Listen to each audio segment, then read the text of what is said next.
Muy buenos días a todos. Le damos la más cordial bienvenidas a todos los socios de la Cámara de Comercio de Santiago que nos acompañan el día de hoy en un nuevo webinar que organizamos para poder informarnos siempre con los mejores expertos de las temáticas más relevantes y sensibles para las empresas socias. En esta ocasión hablaremos sobre la nueva ley de quiebras, es la ley 20.720, que en rigor es la ley de insolvencia y reemprendimiento, que es más bien conocida como ley de quiebra, pero que ofrece soluciones legales para las personas y empresas con problemas de sobreendeudamiento. Su principal objetivo es la rehabilitación financiera de las personas naturales o jurídicas que se someten a la quiebra, de manera que puedan limpiar sus antecedentes comerciales y volver a reemprender. Así también poder optar a créditos bancarios o incluso abrir una cuenta. Para hablar de este importante tema, tenemos el honor de presentar a Ricardo Ibáñez, que nos acompaña el día de hoy. Ricardo es abogado en MBA de la Universidad Adolfo Ibáñez, aparte MBA también de ESADE. Hace 24 años él fundó Defensa Deudores, el primer estudio jurídico chileno dedicado a la defensa de personas y pymes con problemas de sobreendeudamiento. Y ya en 1999 fundó Grupo Defensa con más de 100 abogados en ejercicio para ampliar justamente los servicios legales a otras problemáticas muy presentes en el país, como es el derecho civil, penal, laboral y también de familia. Participó además como invitado durante el debate parlamentario justamente desarrollado para ajustar la ley de insolvencia y reemprendimiento, cuyos principales cambios nos va a exponer el día de hoy. Así que, Ricardo, en primer lugar, muchas gracias por compartir tu experiencia con nosotros. Es un honor para la Cámara tenerte en este webinar y desde ya te dejo el micrófono para que puedas hacer tu exposición. Antes de eso, recordarles que cualquier pregunta pueden hacerla a través del chat y la iremos resolviendo. Ricardo, por favor. Juan Francisco, bueno, muy buenos días, muchas gracias por la invitación, muchas gracias por la presentación también.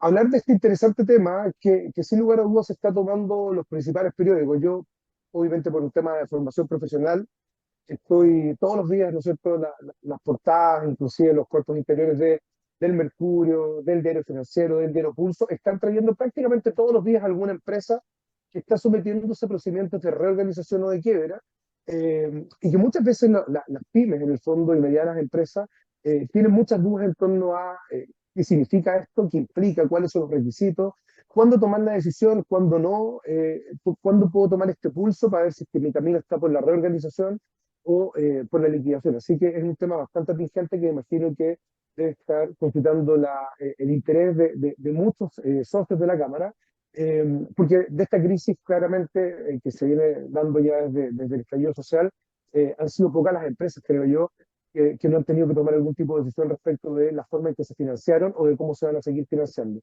Así que para no retrasar más, voy a compartir pantalla. Dime tú si es que se ve bien. Ahí está, se ve bien, Juan Francisco, Perfecto, ¿no? Sí, perfecto. perfecto. Y bueno, como yo señalaba, Juan Francisco, la ley que a contar del año 2014 permite que las empresas y las personas puedan someterse a estos procedimientos que antiguamente estaban reservados eh, prácticamente para puras empresas y procedimientos muy largos de la ley 20.720, que fue reformulada el año pasado, comenzando a regir las modificaciones en el fondo durante este año por la ley 21.563. Dar un poco de información de contexto. Efectivamente, déjame ver acá cómo avanzó el cursor. Dame un segundo, Juan Francisco. Juan Francisco, ¿te sigue viendo la La pantalla número uno? primera slide, sí. La primera.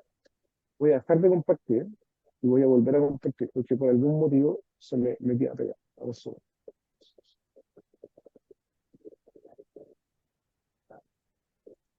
compartir pantalla.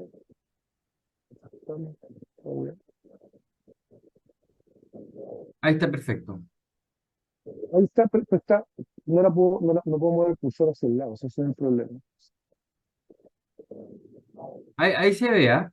Ahí se ve. Quizás Pero si la amplía, en ver modo pantalla completa. eso, y ahí Ahí estamos. pasamos a la segunda. Ahí está Sí, perfecto, perfecto. Ricardo. Entonces, esta ley 20.720, modificada por la ley 21.563, viene en el fondo a solucionar en parte esta crisis que estamos viviendo, ¿ya? Cuando te hablaba de la prensa, ¿no es cierto? Aquí tenemos algunos recortes de diario, hablan de que un 12% caería en gasto en fiestas patrias, según la Cámara de Comercio. La primera empresa chilena en operar el modelo llamado e-commerce 360 también se va a liquidación voluntaria, procedimiento de quiebra, o sea, es decir, esto está afectando al comercio establecido antiguo, por decirlo de alguna manera, como también a las nuevas formas de hacer negocio, como son, por ejemplo, las empresas destinadas al e-commerce. Afecta a los grandes, afecta a los pequeños, vemos cómo el comercio minorista también ya señala ahí, cumple 14 meses en rojo, y esto también afecta al comercio mayorista, ¿no? Viendo como hemos visto como grandes empresas dedicadas al retail han tenido que cerrar tiendas, reestructurar su modelo de negocio y en definitiva mutando.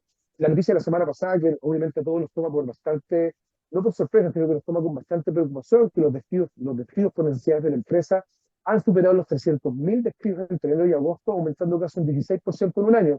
Aquí estamos en presencia básicamente de empresas y entenderán que estos despidos por necesidades de la empresa implican 300.000 eventuales demandas que vienen de una u otra manera a tener un resultado bastante predecible. Hoy día sabemos que los tribunales del trabajo en los despidos por necesidades de la empresa generalmente terminan dando el favor al trabajador, aumentando un 30% el costo de indemnización. En consecuencia, este contexto social, político y económico que estamos viviendo pone en jaque muchas veces el flujo de caja efectivo de las empresas independientes del tamaño. Ahora esto que está sucediendo en el año 2023, curiosamente, con Francisco, revisando la página de la Cámara, ustedes en el año 2020 en una encuesta ya lo habían en el fondo, habían sido bastante previsores, ¿no es cierto? En esta encuesta del 26 de marzo del año 2020, una encuesta de la Cámara de Comercio señalaba que el 23% de las empresas se declaraba en riesgo de tener que cerrar su negocio. O sea, ese temor, de una u otra manera, con el tiempo ha ido dando la razón. Ha ido dando la razón por factores que no dicen relación con la operación de la propia empresa, no dicen relación con el giro del negocio, sino que dicen relación con un contexto político, económico y social en el cual estamos viviendo, que no es tan solo de un alcance local, porque uno podría haber visto lo que sucedió en octubre del año 2019, fue un evento propio de nuestro país, ¿no es cierto? Pero hoy día estamos hablando de que estamos en medio de el estallido social 2019, la pandemia que afectó al mundo entero, inclusive este conflicto entre Rusia y Ucrania ha afectado a las empresas y las ha afectado independiente de su tamaño, empresas de menor tamaño, las más golpeadas, por cierto, pero también las empresas de mayor tamaño, independiente de las estructuras societarias y los accesos financieros que tienen, también se ha visto tremendamente complicada. Los indicadores macroeconómicos tampoco auguran muy buen desempeño de nuestra economía. Según el Banco Central, este año debiéramos tener un crecimiento o un decrecimiento de un 0,5. En el mejor de los casos quedar en un cero, cosa que es bastante negativa para nuestra economía dentro del contexto inclusive latinoamericano. Y tenemos un desempleo que resulta bastante preocupante, un 8,8 entre mayo y julio, con un aumento sostenido que hace pensar que podríamos llegar hacia fines del año con un desempleo que podría situarse en torno al 9,5%. ¿Esto cómo ha afectado la morosidad de las empresas? Hoy día lo que estamos observando es que este número ha ido en franco crecimiento. Tuvimos, según los indicadores, ¿no es cierto?, que de información financiera de ICOM, una baja en las personas con el retiro del 10%.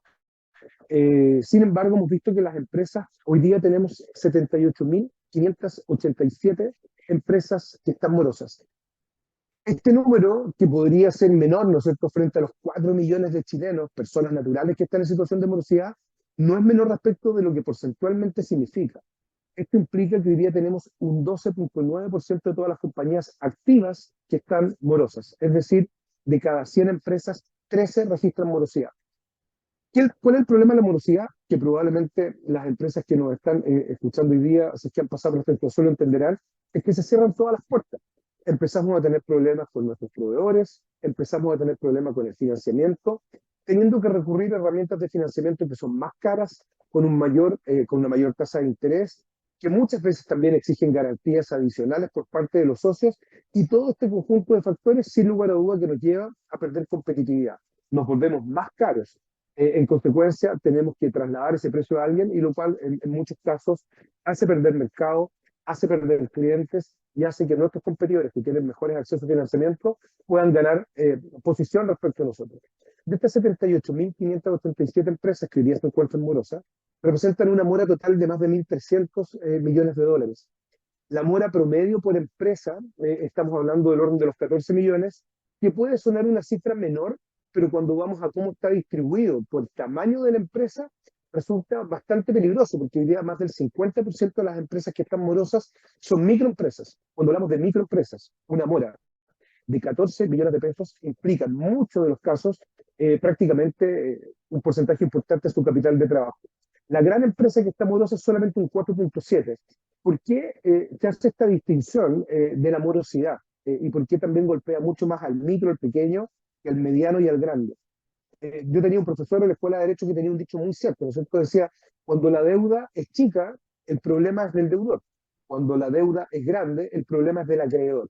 En consecuencia, las empresas grandes que están financiadas a través de grandes cantidades de dinero, ¿no es cierto?, por la banca u otras instituciones financieras, cuando se enfrentan a posibles riesgos de morosidad, el banco proactivamente trabaja en soluciones porque obviamente eh, las garantías que muchas veces estas empresas tienen no cubren el total de los créditos otorgados, a diferencia de los micros y pequeños empresarios que generalmente no tan solo tienen comprometido el patrimonio de la empresa, sino que va necesariamente, o en muchos de los casos, avalado por sus patrimonios personales. En consecuencia, por eso siempre hacemos esta distinción de que en el caso de las micro y pequeñas empresas, la morosidad de la empresa empuja, ¿no es cierto?, bajo este efecto dominó, el riesgo patrimonial del socio o los socios, a diferencia de las grandes empresas que tienen estructuras de financiamiento más complejas que muchas veces no tocan necesariamente el patrimonio particular de cada uno de las personas que componen la empresa.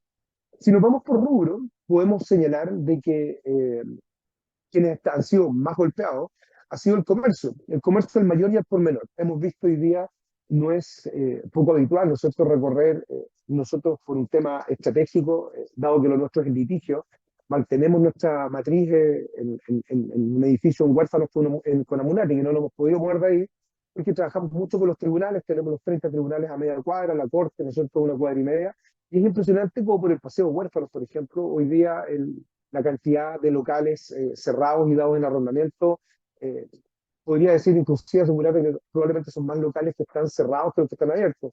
El comercio, en mayor y al por menor, se ha visto tremendamente golpeado producto de esta crisis económica que estamos viviendo desde octubre del 2019.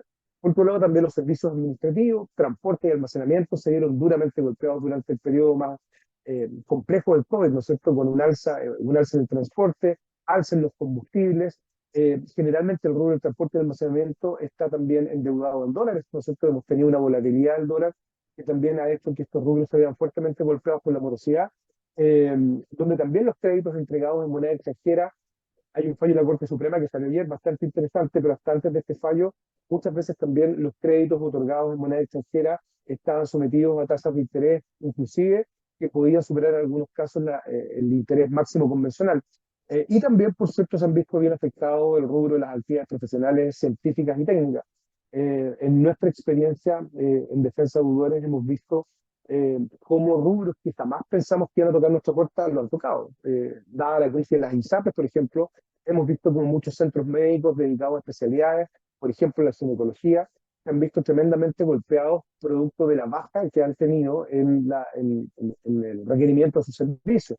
Hoy día la gente está cuidando más su dinero, está tratando de gastar lo justo y necesario, y esto necesariamente golpea a todo tipo de rubros, y en particular, en este caso, algunos profesionales, inclusive del rubro de la salud, que siempre han sido rubros bien alejados del tema de la morosidad. Generalmente los problemas de ellos van más a cómo estructurarse tributariamente para poder tener una carga impositiva más equilibrada. Y hoy día hemos visto cómo, más que en la parte tributaria del rubro médico, hoy día está la reestructuración de deuda, dado, por ejemplo, el alto costo que tienen los equipos médicos con los que trabajan. Esto, en el fondo, nos genera solamente estos rubros generan más del 60% de las empresas que están morosas, y con una mora que supera los 781 millones de dólares. El principal aumento de morosidad respecto a abril del año 2021 lo vemos en el transporte, en el comercio y en el servicio de alojamiento y comida, que sin lugar a dudas fue también un rubro fuertemente golpeado por la pandemia y dadas las restricciones sanitarias que tuvimos durante gran parte de este periodo.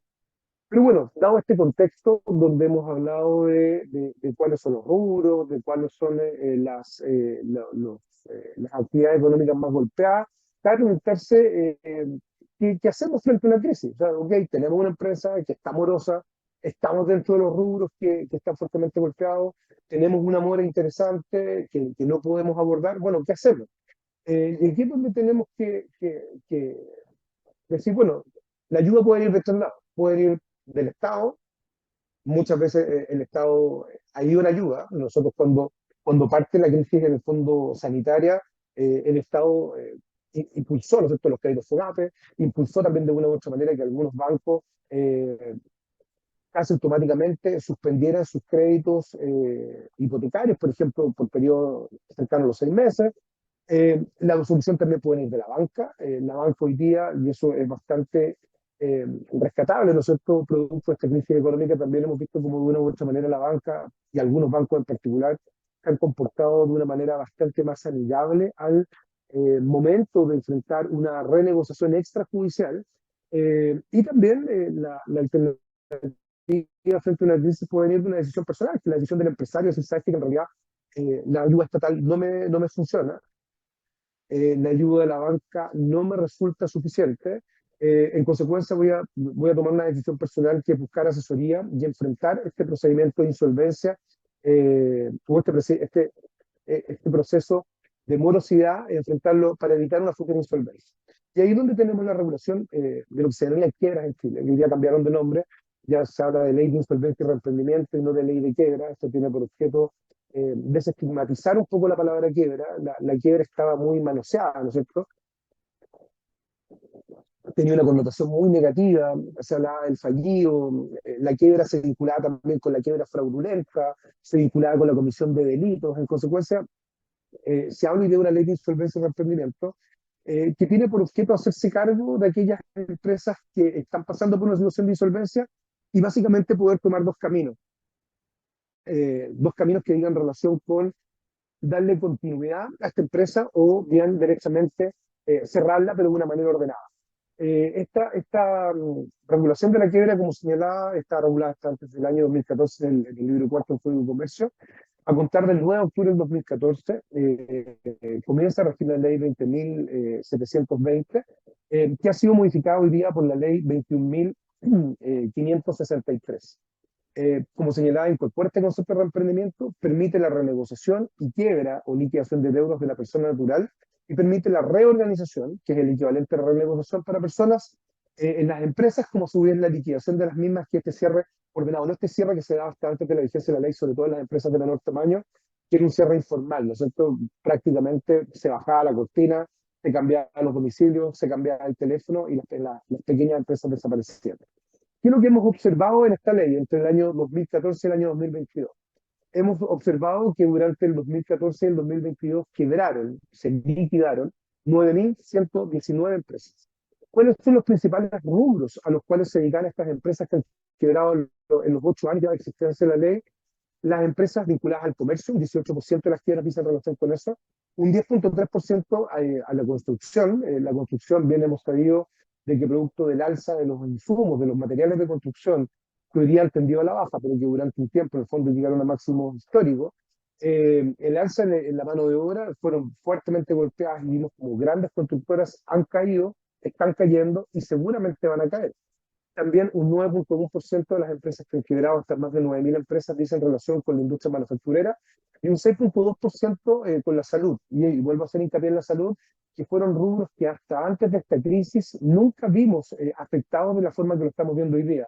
Como lo señalaba, tanto rubros médicos por un lado, como también otros eh, vinculados, por ejemplo, a muchos centros de atención dental han cerrado, sobre todo aquellos dedicados a la estética dental. Ha sido bien, hemos tenido clientes dedicados a los implantes dentales, a la estética dental, y de haber tenido periodos pre-pandemia bastante exitosos desde el punto de vista financiero se han visto enfrentados a una baja en la demanda y en consecuencia no han podido enfrentar debidamente, producto de no tomar decisiones oportunas, no han podido enfrentar el cumplimiento de sus obligaciones tanto con la banca como con el fisco, como con sus trabajadores.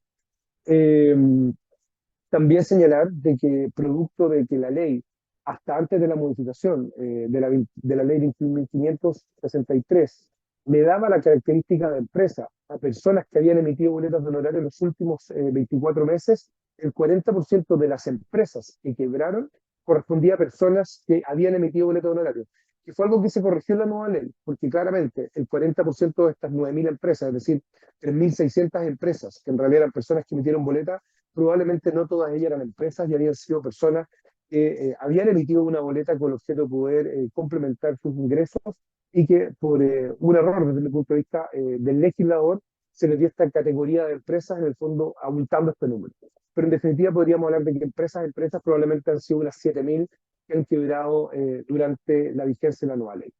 Este impacto eh, durante el año 2023 ha ido al alza. Si bien es cierto, durante el 2021 y el 2022, producto de múltiples esfuerzos estatales, esfuerzos de la banca, otorgamiento de créditos, ¿no es cierto? Habíamos tenido números bastante conservadores, inclusive habíamos observado una baja en del número de empresas en quiebra. Hoy día sí podemos decir que las empresas están quebrando, está subiendo el número, ha aumentado aproximadamente un 15% en 2023 respecto al 2022, y tenemos que entre enero y agosto de este año ya han quebrado 831 empresas. Aquí tenemos un titular del diario financiero que señala que el eco de la crisis sanitaria más la inflación ha hecho que suba el número de quiebras de empresas este año. O sea, hoy día nosotros podemos decir que el año 2023 estamos viendo de una u otra manera ya las consecuencias reales de este tsunami financiero que vivimos desde octubre del 2019, 2020, 21 y 22. Hoy día ya estamos, ya no hay que echarle mano. Muchas empresas ya han vendido los activos que tenían que vender, han pasado por procesos de reestructuración que no han dado los resultados que esperaban, han visto como los procesos de renegociación con la banca se han visto frustrados, y estamos viendo este 2023 cuando ya se nos cortó el paraguas, se nos cortó el agua, cómo estas empresas hoy día ya están de una u otra manera teniendo que optar por el camino de liquidación. La distribución es más o menos homogénea, casi el 50% de las quiebras del año 2023 se concentra en la región metropolitana, un 9.1 en la región de Valparaíso, un 8.2 en la región de la Araucanía. Bueno, esto dice básicamente en relación con la cantidad de población, y debe venir más abajo probablemente la región del norte, ¿no es cierto? La zona de Antofagasta, que también ha concentrado muchas empresas prestadoras de servicios de la minería, principalmente vinculadas a la ingeniería, que han tenido que cerrar sus puertas producto del no pago de sus mandantes en muchos casos, como también por la falta de requerimiento de sus servicios. A diferencia de la quiebra, que es lo más drástico, nosotros hablábamos de más de 9.000 empresas que han quebrado en los últimos 8 años y 831 que han quebrado solamente lo que ha ocurrido en el 2023.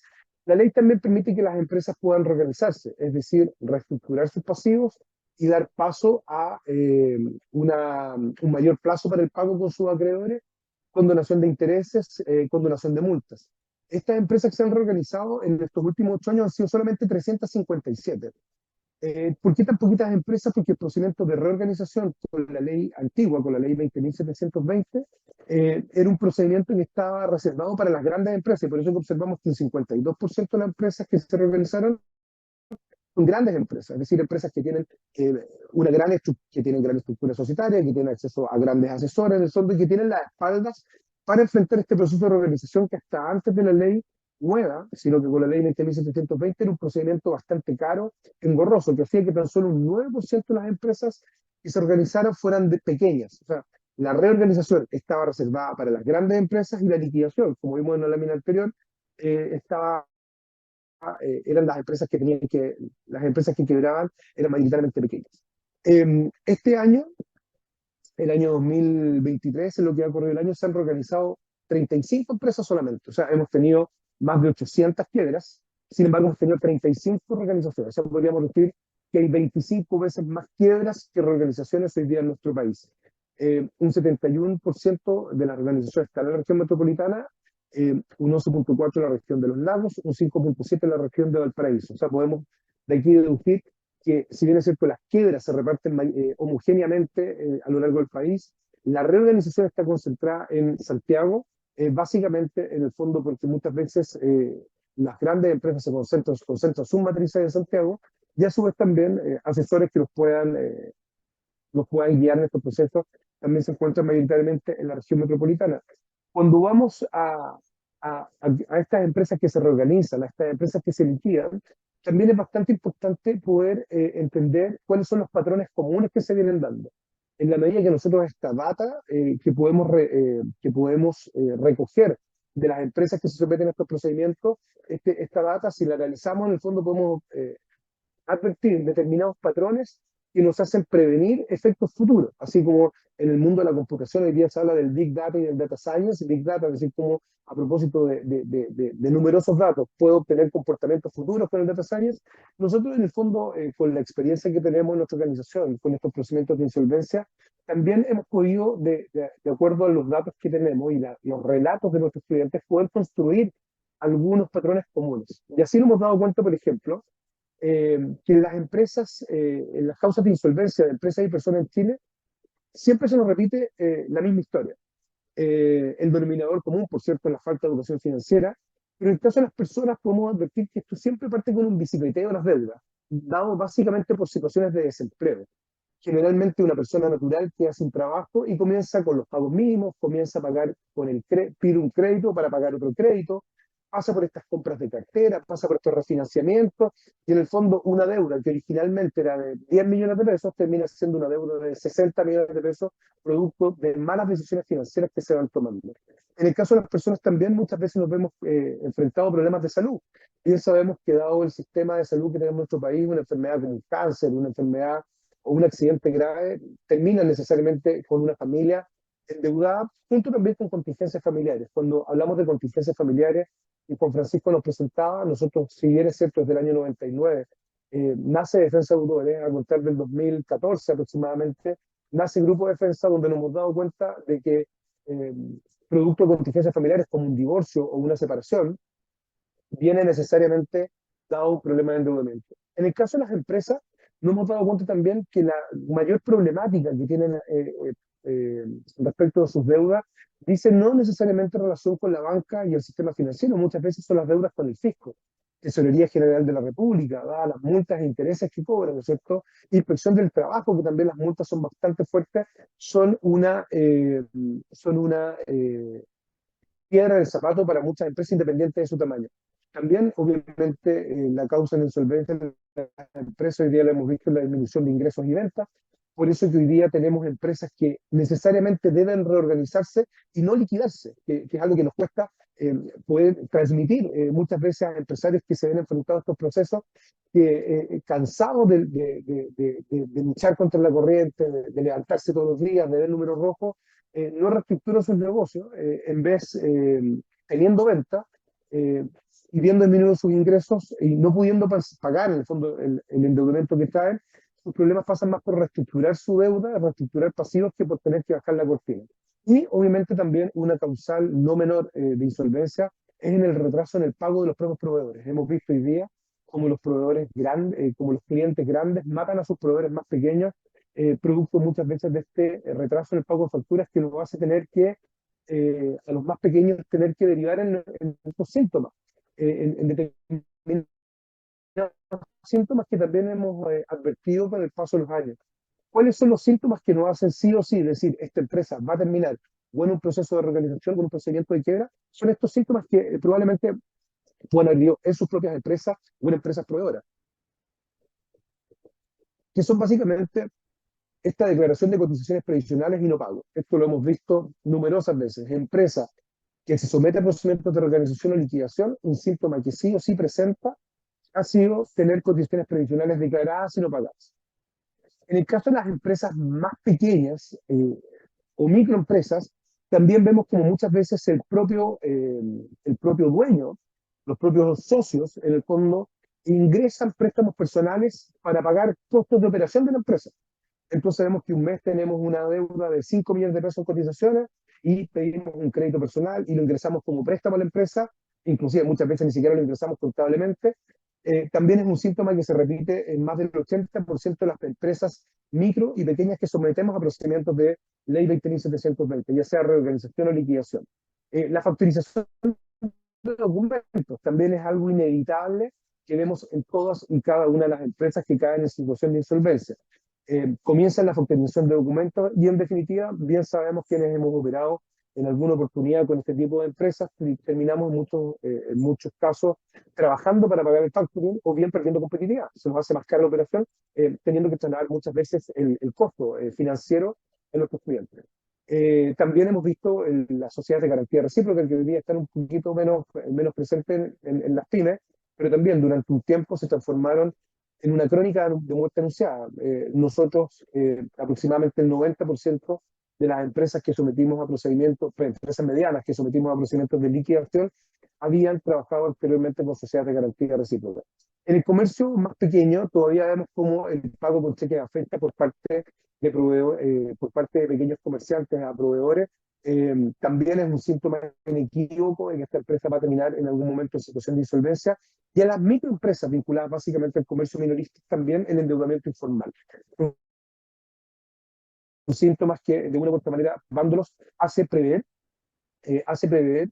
que esta empresa, independiente del tamaño, va a caer en alguna situación de insolvencia que debe regularizarse hoy día al amparo de la ley 20.720, que ha registrado algunas reformas a contar del 10 de agosto del año 2023, que era el objeto de esta eh, reunión, poder en el fondo que esta ley, la ley 21.563, plantea sin lugar a dudas oportunidades y plantea también riesgos. Las principales oportunidades que hoy día plantea esta ley 21.563, que reformula la ley 20.720, ley de insolvencia y emprendimiento, la principal oportunidad es que hoy día las personas naturales que emiten boletas de honorario van a poder renegociar sus deudas, que son aquellas que antes eran consideradas empresas. Les comentaba en la lámina anterior que de las 9.000 empresas que han quebrado, el 40% corresponde a personas naturales que emitían boletas de honorario. Pues bien, esas personas que emiten boletas de honorarios hoy día van a poder renegociar sus deudas sin necesariamente tener que someterse a un procedimiento de liquidación. Y la principal oportunidad también para las empresas que nosotros estamos viendo hoy día, principalmente las empresas de menor tamaño, es que va a haber un procedimiento de reorganización simplificada para pymes, que va a ser un procedimiento más expedito y más económico. ¿Qué es lo que nosotros veíamos antes? Veíamos un procedimiento de organización judicial al amparo de la ley 20.720, que era extremadamente oneroso para las pymes. Ese procedimiento hoy día va a ser un procedimiento más expedito y por sobre todo más económico, dando la posibilidad de que las empresas que tienen viabilidad económica no tengan necesariamente que derivar en el cierre de la empresa, sino que más bien una reestructuración de sus deudas. Pero también presentamos riesgos. Antes de ir a hablar acerca de las oportunidades de organización, también es sumamente importante hablar de los riesgos que vemos en la nueva ley, porque creo que son, un poquito antes de comenzar la charla de hoy, me tocó hablar con un empresario que me llamó bastante angustiado por una deuda con la Tesorería General de la República, y me señalaba que un amigo le había dicho, no te preocupes, cierra la empresa, no le des movimiento, abre otro RUT y después te sometes a la ley de quiebra. Yo le decía, a lo mejor con la ley antigua podría ser un consejo que valía la pena escuchar, pero con los riesgos que hoy día vemos en la ley 20.720, yo no te lo aconsejaría. ¿Por qué? Porque hoy día nosotros, por ejemplo, hablamos de que la nueva ley establece en particular el incidente de mala fe. El incidente de mala fe que va a castigar de manera bastante dura a todos aquellos deudores que hayan hecho un ocultamiento de bienes. O sea, hoy día estos vaciados patrimoniales que muchas veces irresponsablemente se hacían con la antigua ley, donde empresas eran vaciadas antes de someter a procedimientos de liquidación, hoy día la mala fe sanciona duramente este tipo de acciones. Como asimismo también la distracción de activos o también la falta de cooperación con el procedimiento concursal. Y también hay una importante modificación en lo que dice relación con los delitos concursales, que podrían llevar a que un deudor no tan solo termine sin sorpresa, sino que eventualmente podría terminar detrás de las rejas. Eh, También considerar de que dentro de los riesgos de la nueva ley está en que solamente se liquida el RUT de la empresa, es decir, los acreedores pueden seguir requiriendo al representante legal codeudor, que era algo que la ley antigua extinguía la responsabilidad principal, en el fondo se entendían también extinguía las responsabilidades auxiliares, en el fondo, secundarias. Hoy día, en el fondo, la liquidación es solamente para los procesos de quiebra, para decir relación solamente con los grupos de la empresa, pudiendo perseguirse en contra de los deudores, que es una situación que se da sobre todo en las empresas de menor tamaño, pequeñas y medianas empresas y las micros, por cierto. Microempresas que muchas veces inclusive siguen funcionando con el propio root del, del dueño de la empresa. También respecto de la descarga de la deuda, que era el principal caballito de batalla de la ley anterior, ¿no es cierto? La ley 20.720, donde uno podía asegurarle al deudor que sometiéndose al procedimiento de liquidación, sí o sí la deuda se entendía extinguida en su totalidad para todos los efectos legales. Hoy día se incorpora también la figura de una descarga parcial en la eventualidad de que los acreedores o el liquidador, en el fondo, soliciten en el fondo la declaración de mala fe del deudor, en cuyo caso podría no quedar en la totalidad de la deuda extinguida, sino tan solo una parte. Es decir, nos someteríamos a una quiebra, la empresa no sigue generando movimiento, no sigue generando activos, sin embargo podríamos quedar con un trozo de la deuda sin pagar. Eh, Bien decíamos en el fondo de que advertíamos ciertas oportunidades y ciertos riesgos en la nueva ley. Es importante enfocarnos donde vemos las oportunidades, que imagino que eso es lo que vinimos a escuchar, ¿no es cierto? Hablar acerca de los riesgos, es importante ponderar los riesgos en el fondo, cuantificarlos, eh, plasmarlo en un plan de acción, pero lo ideal es poder hablar acerca de las posibilidades. La gran posibilidad que nosotros vemos en la nueva ley es la posibilidad de que pequeñas empresas, inclusive microempresas, puedan acceder a procedimientos de reorganización cuando los negocios sean viables. Sabemos que el emprendedor, el empresario, muchas veces goza o peca, en este caso peca de un excesivo positivismo, con esta actitud de pensar de que el negocio va a andar bien, que vamos a lograr dar vuelta a los malos resultados, no toma muchas veces decisiones oportunas. Pero cuando el negocio sí es viable y no necesariamente hay que bajar la cortina, o sea, cuando este optimismo tiene un sustento económico, tiene un sustento contable, tiene un sustento comercial, hoy día tenemos la posibilidad de reorganizar estas empresas independiente del tamaño en un procedimiento que es más asequible para las pymes. Este procedimiento hoy día permite hablar de una organización simplificada para las pequeñas y medianas empresas, eh, que les va a permitir aumentar la protección financiera concursal de 30 a 40 días en el caso de las reorganizaciones simplificadas, prorrogable por 30 días más, pudiendo incluso pedirse una prórroga por otros 30 días adicionales. ¿Qué es la protección financiera concursal? Porque para poder dar un contexto y explicar un lenguaje simple. La protección financiera concursal es una especie de paraguas que se despliega cuando nos sometemos a estos procedimientos. Implica que durante este periodo de días, que podrían llegar a ser 100, podrían llegar a ser 100 días, ¿no es cierto? Ningún acreedor pueda exigir el cumplimiento forzado de obligaciones contra el deudor que está en este proceso de organización, o sea, en un procedimiento de reorganización. Yo me junto con mi abogado, me junto con mis asesores financieros, me junto con mi contador, armo un plan de reorganización y mientras estoy negociando con cada uno de los acreedores, no estoy con esta pistola al pecho, ¿no es cierto? Que muchas veces los acreedores ponen en contra del deudor para exigir el cobro de lo deudado. En esta protección financiera concursal tengo 100 días en definitiva para presentar un proyecto donde en base a flujos actuales y flujos futuros pueda ofrecer yo una alternativa de pago a mis acreedores dándole viabilidad y dándole continuidad a mi empresa. En el caso también de la organización judicial para grandes empresas, el plazo se aumentó de 30 a 60 días, los cuales se pueden prorrogar su obtención hasta 180 días máximo, con la finalidad de alcanzar un acuerdo y mantener vigente la empresa. O sea, cuando nosotros hablamos de este aumento de plazos, vemos una tremenda oportunidad para que empresas de cualquier tamaño puedan buscar una solución que no implique el cierre de la empresa. Con la antigua ley, los procedimientos de reorganización eran hechos para una empresa de menor tamaño, por lo tanto, muchas veces, independiente de que el negocio podía ser viable, los costos eran tan altos que finalmente el deudor terminaba por en el fondo, tirar la toalla, en un lenguaje bastante coloquial, tirar la toalla en el fondo y cerrar la empresa. Hoy día eso no es necesario, dado que los procedimientos hoy día para empresas que venden menos de 25.000 UF al año, que tienen menos de 50 trabajadores se volvieron bastante al alcance de la mano.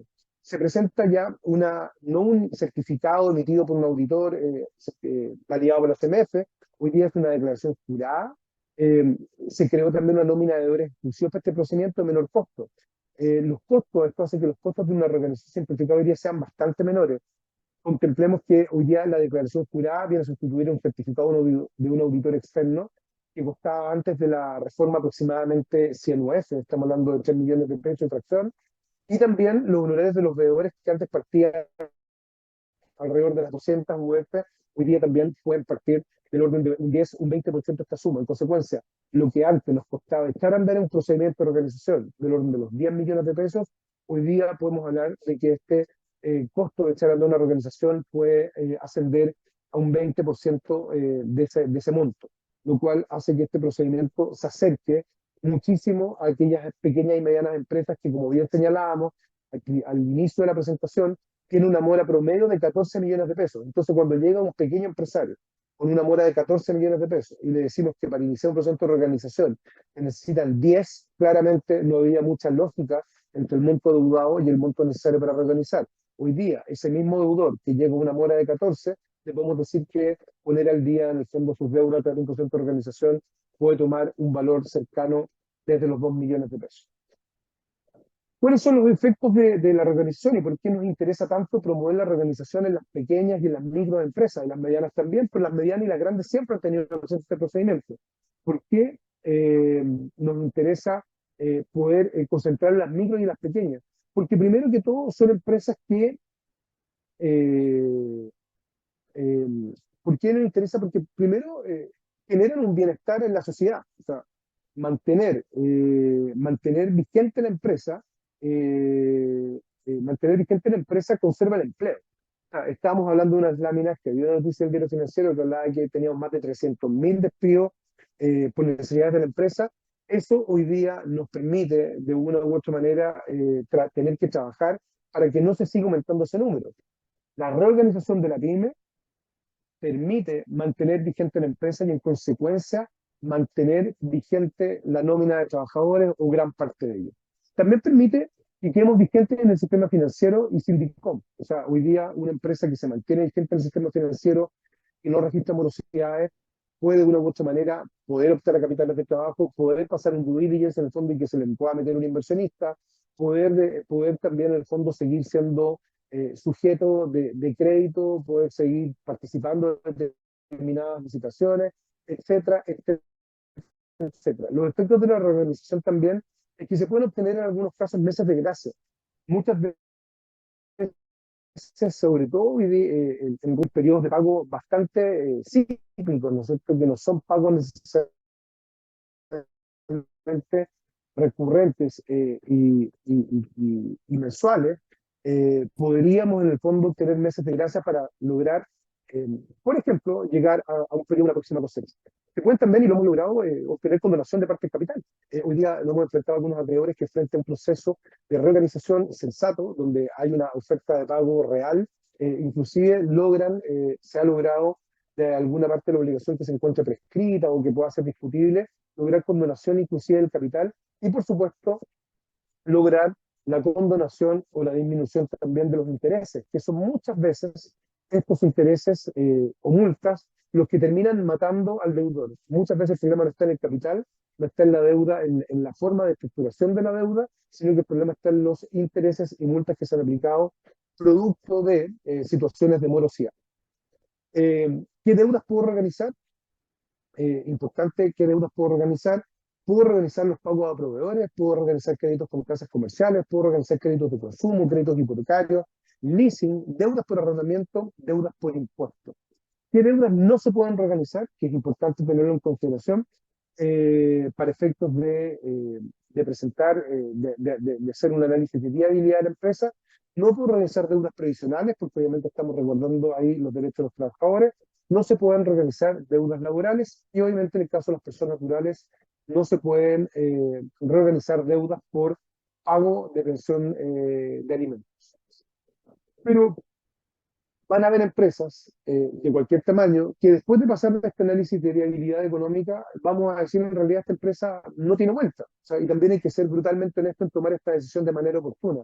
Hay empresas que se pueden salvar y hay empresas que no se pueden salvar. Lo importante de las que no se puedan salvar es hacer este ejercicio anterior, de tratar de reorganizar, de renegociar extrajudicialmente, pero si ya no hay en el fondo orilla en la playa, no queda más que optar por un procedimiento de liquidación. ¿Qué es lo que nos permite un procedimiento de liquidación voluntaria? Nos permite darle un cierre ordenado y eficiente a la empresa. Es decir, poder cerrar sin arrancar, ¿ya? Poder quedar de una u otra manera con deudas, con las deudas saldadas con todos y cada uno de mis acreedores, quienes se van a pagar con el producto de la enajenación de los bienes que activos que queden al proceso de liquidación por parte de la empresa. No se van a pagar en un 100%, se pagará en la proporción que la ley establezca, pero permite en el fondo extinguir por un medio equivalente al pago la deuda con estos acreedores. Se remiten en consecuencia todos los saldos insolutos, se extingue el total de la deuda y se produce también esta rehabilitación financiera que permite volver a soñar con emprender. Tengo una relación cercana con un dirigente gremial, ¿no es cierto?, que siempre habla de que en el fondo los empresarios son verdaderos monos porfiados, que no obstante liquidar su empresa, ya están pensando en cómo volver a empezar sin una pesada mochila anterior. La liquidación voluntaria de las empresas es un proceso judicial que permite en el fondo darle un cierre ordenado a la empresa y poder volver a empezar sin la pesada mochila de haber fracasado con anterioridad. ¿Cuáles son los pecados capitales que no podemos cometer al momento de eh, saber si es que optamos por un procedimiento de reorganización o liquidación? Los pecados capitales llegar tarde. Muchas veces me ha tocado asesorar empresas que si hubiesen tomado la decisión 90 días antes, pudieron haberse salvado, pudieron haber evitado en el fondo el cobro de intereses excesivos, pudieron haber evitado inclusive la presentación de una solicitud de liquidación forzosa, de una quiebra, en contra de la propia empresa. No tener asesoría legal especializada. Hoy día hay muchos gerentes en los servicios legales, sobre todo en las empresas de menor tamaño y las microempresas, vemos que muchas veces nos hacen tomar, producto de la inexperiencia, pues, nos hacen tomar decisiones absolutamente nefastas para un procedimiento de renegociación, como por ejemplo enajenar activos. Un acreedor hipotecario o un acreedor de cualquier tipo, en el fondo, cuando hace un análisis del deudor para enfrentar un proceso de reorganización, de renegociación de sus deudas, se observa en el fondo distracciones patrimoniales por parte del deudor, la voluntad de renegociar o de reorganizar deudas no va a ser la misma. Entonces es importante asesorarse con gente que sepa con el objeto de poder tomar decisiones acertadas. Eh, También pecados capitales está la no colaboración con el liquidador en un proceso de liquidación. Una vez que se opta por este tipo de procedimientos, la colaboración del deudor debe ser total y absoluta con el liquidador en el caso de un procedimiento de liquidación, por cierto, con el veedor en el caso de procedimiento de reorganización, teniendo en consideración más aún que hoy día el no hacerlo puede tener en el fondo eh, consecuencias penales en contra del deudor. Y vuelvo a insistir, con la reforma sería muy lamentable, junto con terminar endeudado y sin empresa, terminar más encima tras las rejas.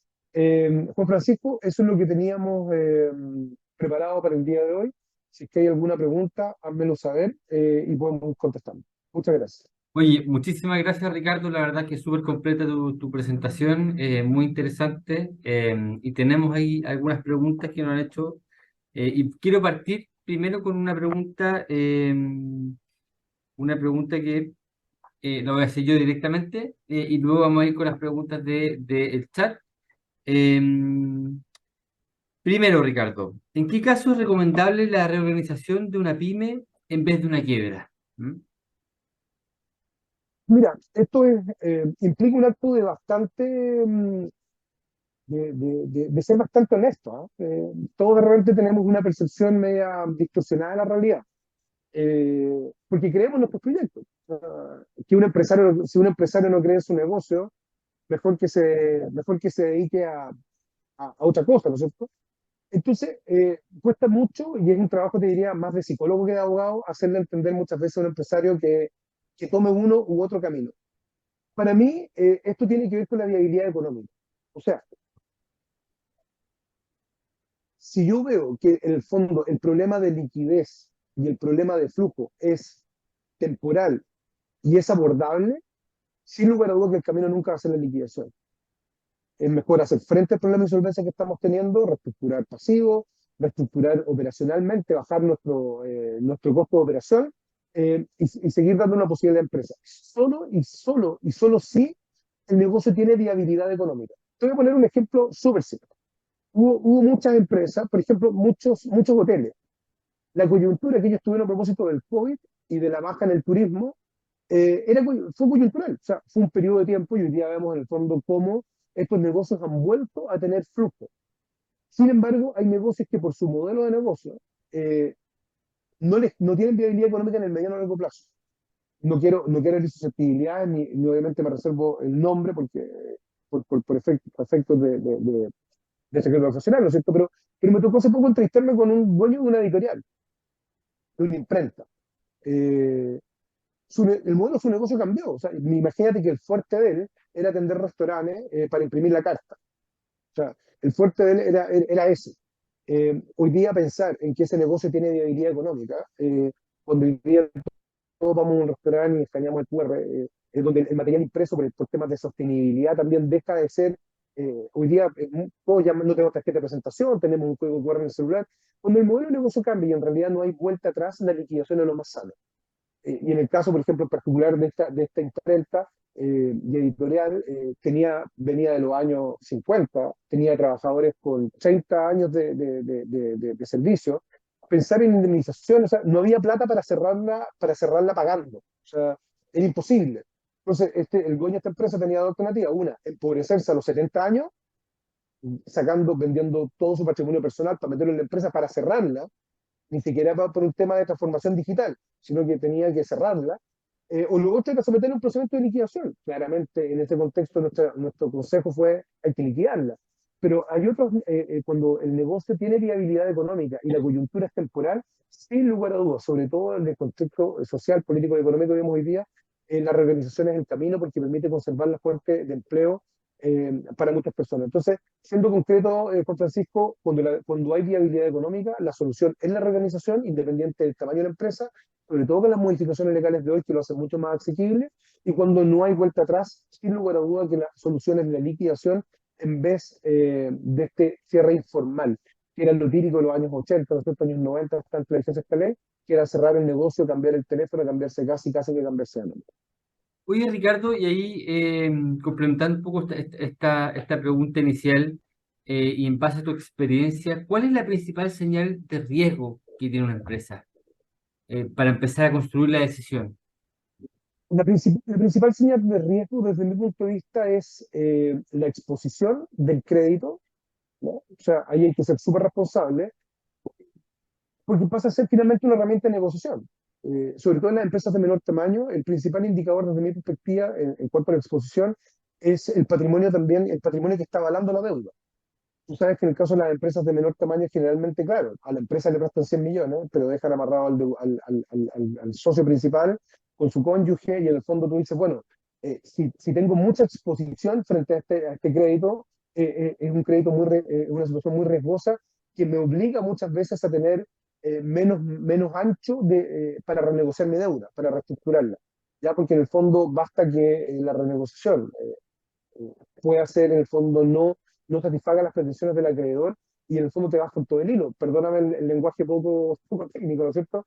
Pero te vas con el hilo de la empresa y te vas con el hilo personal también. Y eso piensa el principal indicador. Yo generalmente, antes, cuando nos entrevistamos con clientes de esta naturaleza, antes de tomar decisiones, hacemos el análisis de que qué tan expuesto está él como persona natural también frente a una negativa por parte del acreedor de aceptar una reorganización, una reestructuración de su deuda. Perfecto, gracias Ricardo. Oye, me gustaría pasar las preguntas que tenemos acá en el chat. Voy a partir con una de Eduardo Ricci.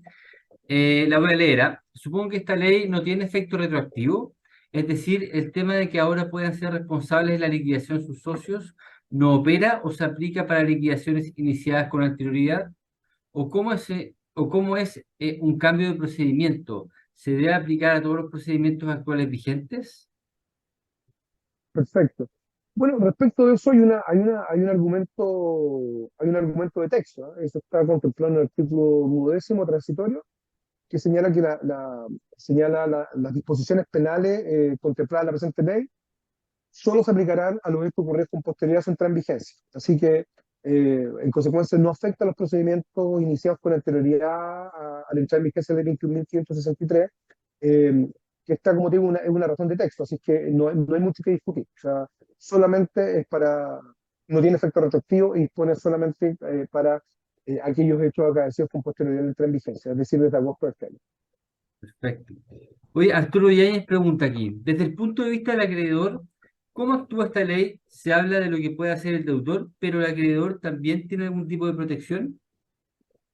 Sí, por cierto. O sea, de hecho, para el acreedor hay una, bueno, el acreedor siempre puede hoy día iniciar los procedimientos ejecutivos de cobro, por cierto, pero hoy día tiene una herramienta bastante, que espero que no sea mal utilizada, porque hasta antes de entrar en vigencia la ley, el, la ley contemplaba que para pedir la liquidación forzosa, es decir, Juan Francisco, para yo pedir tu quiebra, yo soy acreedor tuyo, digo, oye, Juan Francisco no me quiere pagar, le voy a pedir su quiebra. La ley contemplaba el pago de 200 UF, ¿ya? 200 UF no es poca plata, son 7 millones de pesos, para una microempresa es mucho dinero. Hoy día la ley eso lo redujo en un 50%, es decir, hoy día tienes que pagar 100 UF. ¿Por qué digo que ojalá que no sea mal usado? Porque también sería triste, ¿no es cierto?, que la liquidación forzosa, la quiebra forzosa, fuese ocupada como una herramienta de amedrentamiento en contra del deudor, ¿ya? Pero respecto del acreedor, desde mi punto de vista, un importante avance que tiene hoy día es que puede solicitar coactivamente la liquidación forzosa a un menor costo. O sea, 200 UF por una pyme era muy complejo pagar. Hoy día 100 puede ser bastante más llevable. Perfecto, gracias Ricardo. Oye, y la última pregunta que tenemos en el chat, pues ya estamos terminando, bueno, tenemos varias preguntas, la verdad. Pero vamos a ir con la última para poder terminar en la hora que nos habíamos propuesto. Casos de insolvencias coyunturales, transitorias o momentáneas, ¿permiten llegar de mejor manera a una segunda reorganización o repactación de deudas a los acreedores? Sí. La insolvencia coyuntural o transitoria, bueno, se verifica, se verifica principalmente en determinados rubros que tienen meses específicos durante el año en que tienen pic de ganancia, ¿ya? Por ejemplo, el caso del comercio, los meses finales del año como la Navidad. En el caso de las agrícolas, los meses de exportación. En el mundo educacional, el mes de marzo, por el pago de las matrículas, etcétera. En consecuencia, si podemos lograr armar un flujo proyectado de ganancias, dando cuenta que estos meses son los que registran más alto, se puede armar con el veedor, con los acreedores, una propuesta de reorganización que permita darle viabilidad a esta empresa, entendiendo que estas curvas que tienen negocio permiten el pago, quizás no inmediato, pero fructífero. O sea, esta insolvencia coyuntural o transitoria, ahí es sumamente importante el trabajo del abogado con el veedor, ¿ya? También donde los flujos que se armen sean flujos serios, o sea, que podamos también hacer historia, decir, mira, estoy pasando por esta insolvencia, pero mira, deja mostrarte lo que me pasó en tengo un colegio, mira lo que me pasó en marzo del 2029, el crecimiento de mis alumnos. En consecuencia, estos casos de insolvencia bien manejados, hay casos por montones en el fondo que pueden ser tramitados en el fondo con éxito para el deudor, logrando acuerdos con los acreedores, congelando el pago, congelando los intereses durante este tiempo intermedio, congelando las multas. Por eso creo yo que es tan importante hoy día negociar. En la negociación, y esto no tiene que ver con el mundo legal, tiene que ver con el mundo de los negocios, ¿cierto? Tienen que haber concesiones. O sea, si tú y yo negociamos algo, eh, tú tienes que soltar algo, yo tengo que soltar algo, o sea, todos entregan algo. En el caso de la insolvencia coyuntural, creo yo que es un trabajo fuerte de negociación, pero sobre todo trabajando con ingresos futuros proyectados de manera seria y con historia anterior, ¿ya? Eh, Cuando tenemos en el fondo, hay un dicho muy popular, ¿no es cierto?, que dice que el cielo está plagado de buenas intenciones, hoy día tratar de lograr acuerdos judiciales, reorganizaciones judiciales, solamente con la buena intención, creo que no es el camino. Hoy día, construyendo un relato que tenga un orden lógico, que tenga historia y que tenga flujos futuros que se puedan demostrar con historia pasada, es indudable que pueden llegar a un muy buen éxito, en el entendido también de que hoy día la postura, debo decirlo muy honesta, la cadena como era en estos tiempos. Hoy día, dado las expectativas de recupero, dada la coyuntura nacional que estamos viendo, la incobrabilidad que también no puede seguir más al alza, desde mi perspectiva, está la cancha como poder lograr buenos acuerdos donde el acreedor vea satisfecho su crédito y el deudor también vea satisfecho el cumplimiento de la obligación. Excelente, Ricardo, muchas gracias. Mira, queda un minuto y queda una pregunta que se enlaza un poquito con la pregunta anterior a esta, eh, que es, ¿qué sucede cuando el acreedor principal es la Tesorería General de la República? Bueno, cuando el acreedor principal es la Tesorería General de la República, que es un caso que afecta sobre todas las empresas chicas, a mí cuando le hacen los giros, en el fondo es como, es casi como pegarle un tiro de gracia. Primero, saber que se puede renegociar esa deuda. ¿Ya? Hay planes de pago hasta 48 cuotas con rebaja de las multas y parte de los intereses en el procedimiento de reorganización. Y en los procedimientos de liquidación, si el negocio no es viable, porque muchas veces cuando te hacen estos giros, en el fondo un tiro de cadena, los procedimientos de liquidación extinguen esta deuda, ¿ya? Se incluyen el procedimiento de deuda de Tesorería General de la República en los procedimientos de liquidación, eh, IVA, contribuciones, o sea, todo eso queda extinguido. Entonces, recapitulando, deuda con Tesorería General de la República. Si mi negocio es viable, la puedo renegociar hasta 48 cuotas con rebaja de intereses y multas. Si mi negocio no es viable, puedo liquidar y también esa deuda se extingue con todas las consecuencias que yo tengo. Espectacular. Ricardo, estamos justamente en la hora, ya nos pasamos un minuto, así que en primer lugar, por supuesto, agradecer tu excelente presentación, muy completa. Yo creo que en temas tan sensibles como estos, poder tener la información precisa es fundamental para poder construir buenas decisiones. Así que te agradecemos enormemente ahí por tu espacio, por habernos dedicado hoy una hora de una excelente exposición. Estoy seguro que los socios de la Cámara están muy agradecidos y, por supuesto, la van a también utilizar para poder ir construyendo sus decisiones al interior de sus empresas en base a sus situaciones particulares de cada uno. Así que nuevamente agradecer también a todos quienes se conectaron el día de hoy. Y bueno, lo esperamos siempre desde la Cámara de Comercio con un nuevo webinar la próxima semana, que vamos a tener un nuevo webinar sobre contratación de extranjeros. Así que ahí les vamos a estar comentando. Va a estar presentando Álvaro Belolio, ex director de extranjería. Así que les vamos a ir mandando la información para que puedan también conectarse. Muchas gracias, Ricardo, por tu presentación. Muchas gracias a todos los que se conectaron y que tengan un excelente día. Muchas gracias a ti, Francisco. Adiós. Chao, chao.